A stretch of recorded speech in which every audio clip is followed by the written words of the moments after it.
السلام عليكم ورحمة الله وبركاته. اللهم صل وسلم وبارك على سيدنا محمد. أهلا بكم معايا في قناة فن الخياطة وإعادة التدوير. لا تنسوا الإعجاب بالفيديو والاشتراك في القناة تشجيعا لنا لنستمر بنشر المزيد إن شاء الله. النهارده يا جماعة إن شاء الله هنكمل مع بعض الفيديو اللي احنا كنا عملناه. كنت عملت معاكم بلوزة بالكرانيش اللي احنا عملناها دي في الفيديو اللي فات. هنعمل النهارده إن شاء الله الشورت، وازاي نعمله بطريقه سهله وبسيطه. الشورت يا جماعه بتاع البلوزه شبه ده كده، يعني بيبقى نازل على واسع زي ما انتم شايفين كده، شورت قصير. انا هعمله معاكم النهارده ان شاء الله بدون باترون، عشان الناس اللي مش حابه الارقام والباترون وكده، فانا هعمله معاكم النهارده بطريقه سهله جدا، وهقول لك برده لو انت عايزه تعمليه بالمقاسات تعمليه ازاي. نبدا بقى دلوقتي مع بعض. نجيب القماش، هتجيبي اللون اللي انت محتاجاه، وهتجيبي شورت بالشكل ده وهتحطيه عليه، وهناخد من عليه المقاس وهنشوف هنعمله ازاي دلوقتي مع بعض. طيب يا جماعه، ده القماش اهو زي ما انتم شايفين كده. انا معايا قماشه كبيره هاخد منها، هطبق معاكم القماش علشان الناس اللي قالوا لي طبقي القماش معانا في الفيديو. فاهو ادي القماش اهو بالشكل ده، منطقه البورسل دي هي الطول وادي العرض اهو. طيب يا جماعه، انا كده معايا القماشه اهي زي ما انتم شايفين، دي قطعه قماش يعني طولها 32 سم. انا طبقت القماشه اهو، طبقتها كده مره بالنص كده، وبعدين مره كمان اهو بالطريقه دي. هتجيبي بقى الشورت بالشكل ده اهو، هنحطه كده بالطريقه دي، وهتسيبي طبعا من فوق، هتسيبي من فوق هنا حوالي 5 سم، سيبي 5 سم علشان الاستيك، يعني تانية الاستيك، وسيبي من تحت حوالي برضو 3 سم للتانية، يعني هنسيب حوالي اهو من فوق 5 ومن تحت حوالي 3 سم. وهنعلم بقى كده هنا اهو، هتيجي هنا عند الجزء ده سيبي 2 سم كده، منطقة الحجر سيبي لها سنتي اهي بالشكل ده كده على طول على فوق، علشان لسه هيبقى لسه فيه استك هيتكشكش اهو بالشكل ده. لو انتي محتاجه ان انتي تعمليه بالمقاس، هو الشورت ده مقاس 3 سنوات، القماشه هتبقى طولها 35 سم، وهتطبقي القماش على 4. طيب طول الحجر في الاطفال، طول الحجر في الاطفال بيبقى 20 سم، 20 سم مناسب. تمام.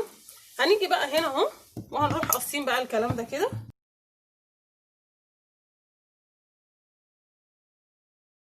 احنا كده قصينا الشورت بكل سهوله، ما فيهوش اي مشكله. هنخيطه بقى على المكنه ونخيط له الاستيك.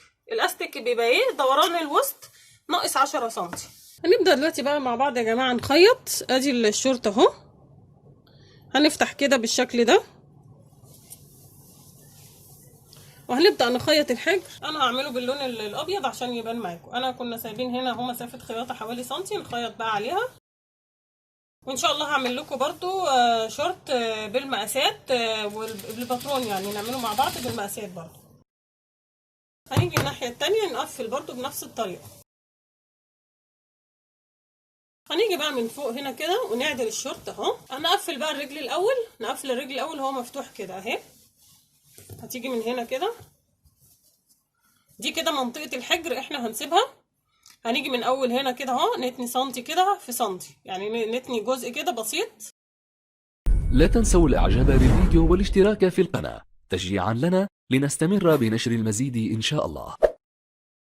اهو يا جماعه انا كده تنيت الرجل من تحت. هنمسك الحجر كده اهو بالشكل ده، هنحطه على بعضه هنا بالطريقه دي كده. كنا سايبين لهم 2 سم نخيط عليهم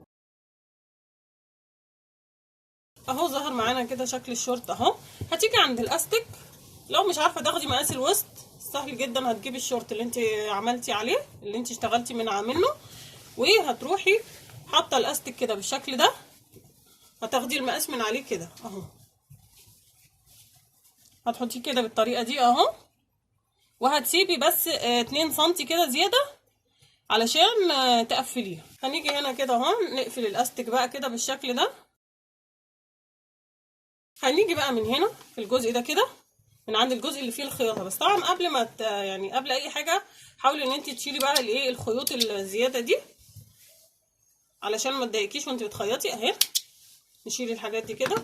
هنيجي بقى من هنا كده، هتيجي من هنا من فوق كده، وهنروح منزلين الجزء ده كده بالشكل ده، ونقفل بقى الاستيك اهو بالطريقه دي.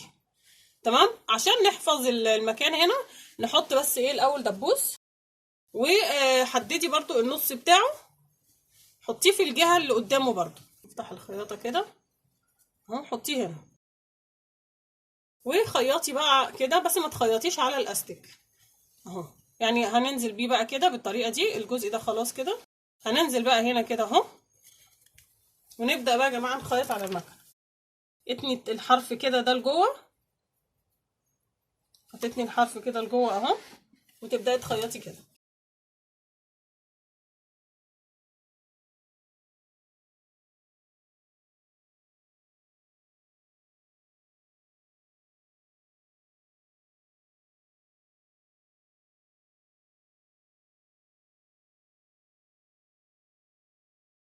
نشيل بقى الدبوس كده خلاص.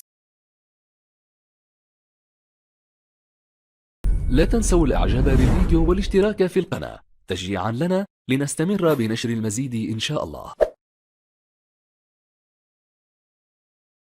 خلاص كده يا جماعه، يبقى احنا كده انتهينا من الفيديو ده. كده الشورت اهو عملناه بطريقه سهله جدا ومن غير باترون، من شورت عندنا. هتاخدي من عليه المقاس وهتعمليه بكل سهوله جدا، وما خدش وقت معانا ولا حاجه. يبقى كده عملنا البلوزه بالكرانيش وعملنا لها الشورت بتاعها. ان شاء الله استنوني بقى في الفيديوهات الجايه باذن الله، هتفيدكم وفيديوهات مطلوبه. وما تنسوش بقى لو عجبكم الفيديو ده اعملوا فيديو باللايك، واشتركوا في القناه وفعلوا الجرس عشان يوصلكم الفيديوهات الجديده. والسلام عليكم ورحمه الله وبركاته.